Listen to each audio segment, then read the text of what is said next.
Pai do Senhor, meus irmãos, sejam bem-vindos ao nosso devocional. Hoje é 8 de julho, segunda-feira. Deus te abençoe e que dê a vocês, a todos nós, uma semana abençoada na sua presença. Estamos lendo aqui o Salmo 137, que é 137, verso 4.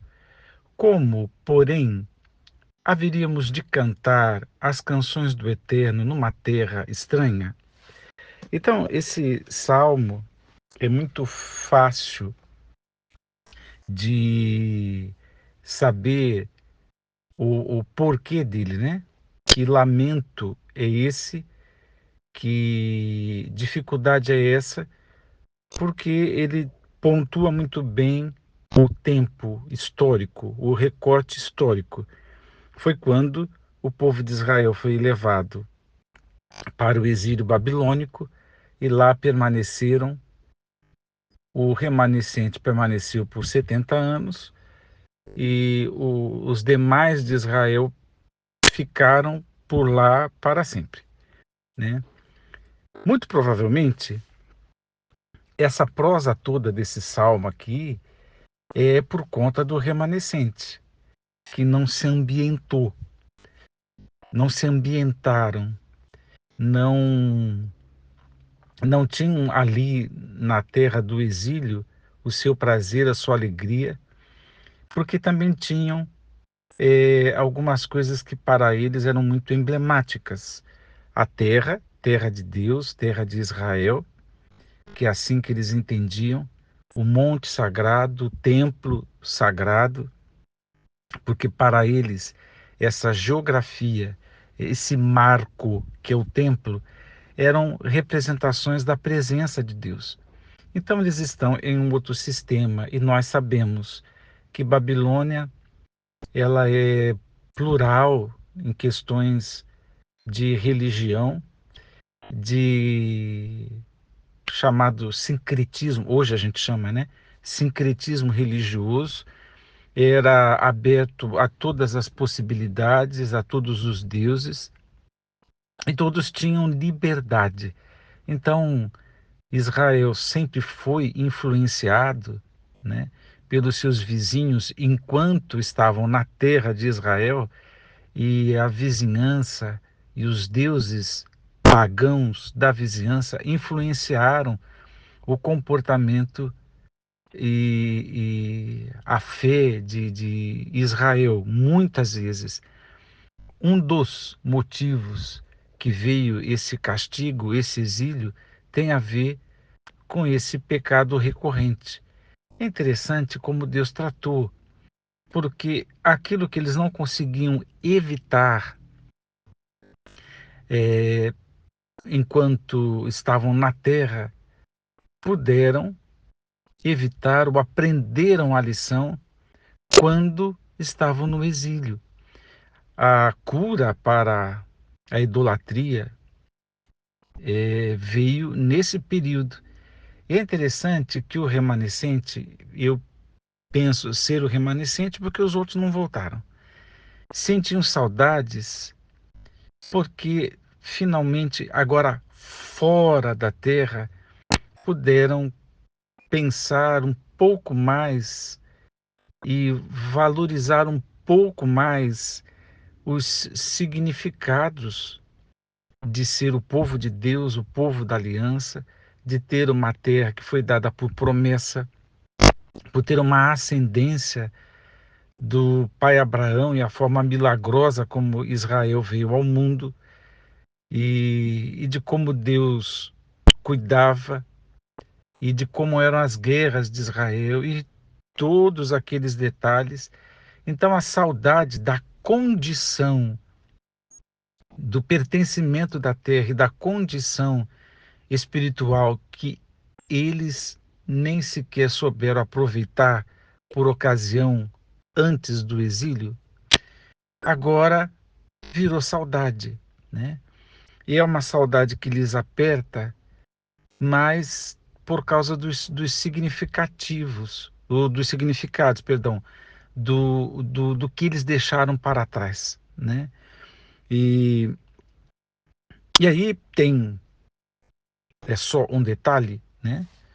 O povo ali local, aberto a todas as culturas, aberto a todos os cultos e aberto a toda e qualquer música, disseram para eles: olha, vocês cantem as músicas de vocês.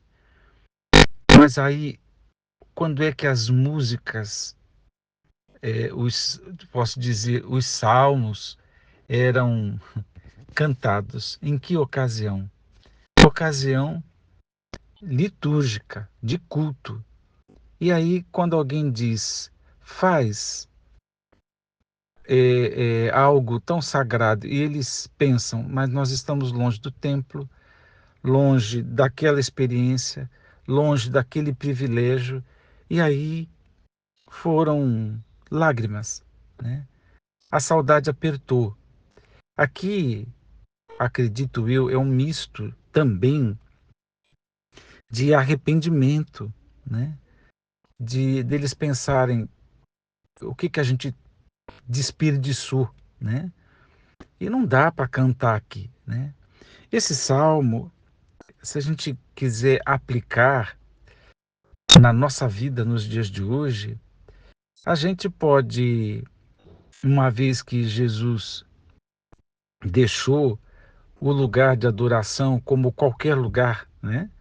Porque os adoradores adorarão ao Pai em espírito e em verdade, então não é mais geográfico, não é mais, não existe um templo, né? Igreja cristã não tem templo, igreja cristã não tem terra sagrada, não tem dias sagrados, não tem nada que lhe seja assim especial neste sentido, porque a igreja cristã concentrou todos esses significados em Jesus. Então a nossa relação é com uma pessoa. E Jesus pode ser adorado em qualquer lugar. E não dá para ter saudades de Jesus, porque o Espírito Santo já foi derramado. Se alguém me disser, eu tenho saudade de Jesus, ué, então não tenho o Espírito Santo, porque o Espírito Santo é o Espírito de Cristo. E quem tem o Espírito Santo não tem como ter saudade de Jesus. E a gente não tem uma terra, um templo, algum lugar nesse sentido.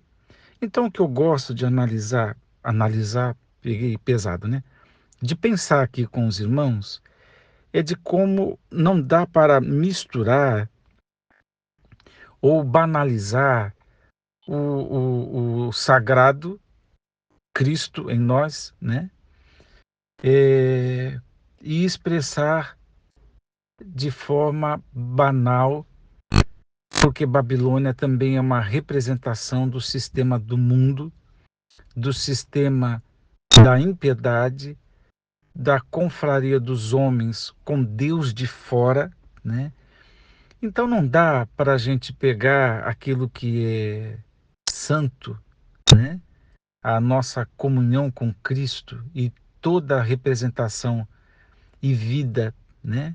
E vida que temos em Cristo, não dá para misturar com o sistema do mundo. O próprio Jesus já disse uma vez, para não dar as vossas pérolas aos porcos. Então a gente fica dividido aqui em duas ações. Quando estamos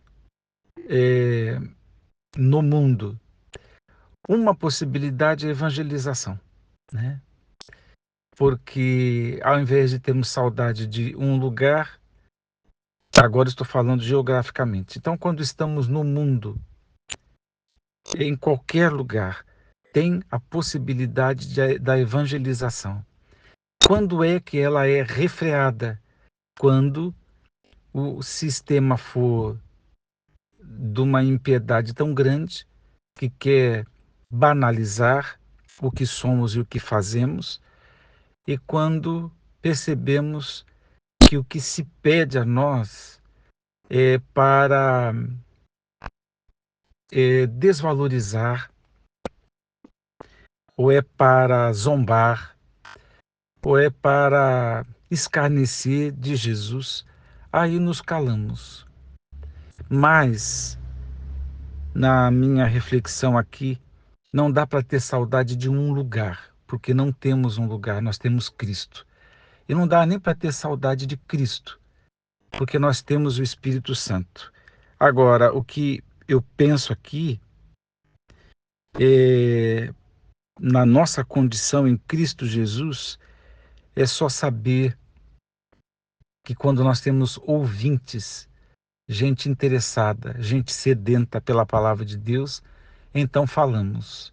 Então a nossa música é válida, as nossas reflexões são válidas, a nossa pregação é válida, porque vai de encontro ao necessitado, ainda que esteja num sistema do mundo, o perdido.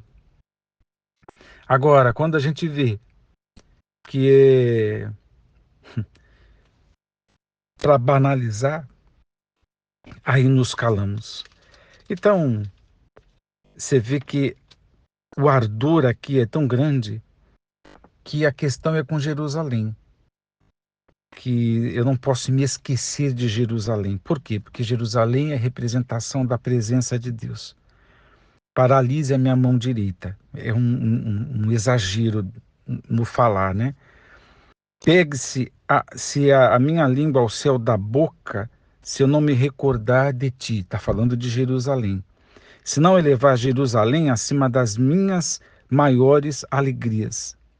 Então, pensa o que eles estão falando aqui. Que Jerusalém é o marco, é o lugar, é um lugar da bênção, é um lugar representativo. Agora, nós não temos esse exagero, mas ai de nós se esquecermos de Jesus, ou se nós tivermos Jesus no lugar errado. Porque ele está dizendo aqui que Jerusalém deve estar acima das minhas maiores alegrias. Da mesma forma, Jesus deve estar acima das nossas maiores alegrias, dos nossos maiores projetos, dos nossos maiores investimentos. Jesus deve estar acima, no lugar de honra, no lugar devido. E tudo mais vai ficar secundarizado, porque Jesus é essa, entre aspas, esse valor.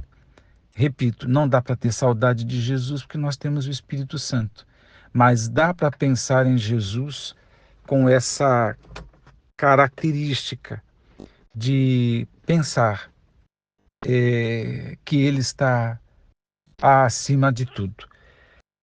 Bom, o Salmo termina com uma ideia de vingança.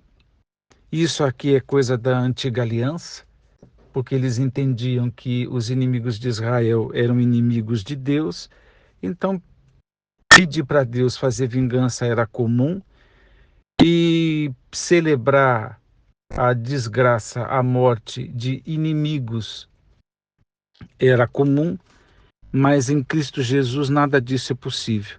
A coisa que é tão grande que diz assim: filha da Babilônia devastadora, bem-aventurado aquele que te der a paga de tudo quanto nos fizeste. Então, vingança, né?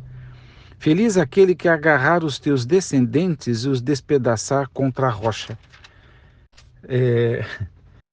A gente não ora isso, né? A gente nem sequer pensa isso. Porque em Jesus a gente está para perdoar, para amar os inimigos. Então, está aqui um exercício de como eu penso que a gente pode aplicar a palavra de Deus. Percebe que a referência, quando é Cristo, tem coisa que a gente precisa substituir, tem coisa que não cabe de jeito nenhum, né? Tem coisa que não cabe. Esse último verso, penúltimo verso, não cabe de jeito nenhum. Outras coisas substituímos, outras coisas têm outros significados. Porque Cristo, porque o Antigo Testamento eram sombras de Jesus que haveria de vir, o Messias de Deus. Ele vindo, muitas coisas ficaram mesmo nesse lugar de sombra, de figura, de ilustração, de apontamento, porque Jesus é tudo em nós. E graças a Deus não precisamos chorar de saudades. E graças a Deus não temos um lugar. Sabe qual é a grande liberdade? Porque qualquer lugar podemos cultuar a Deus e evangelizar. A única exceção é quando aquilo que fazemos virá pérolas aos porcos. Que Deus te abençoe. Vamos agradecer. Pai, obrigado pela vida que temos em Ti, obrigado por Jesus Cristo e obrigado por poder pensar na Tua palavra, tendo Jesus como referência e aquilo que se aplica a nós. Nos ajude a ler a Tua palavra desta maneira, colocando Jesus, e aí o que, o que sobrar, que podemos tirar do nosso coração e ficar com Jesus. Ó Deus, que seja assim. Oramos no nome do Teu Filho. Amém.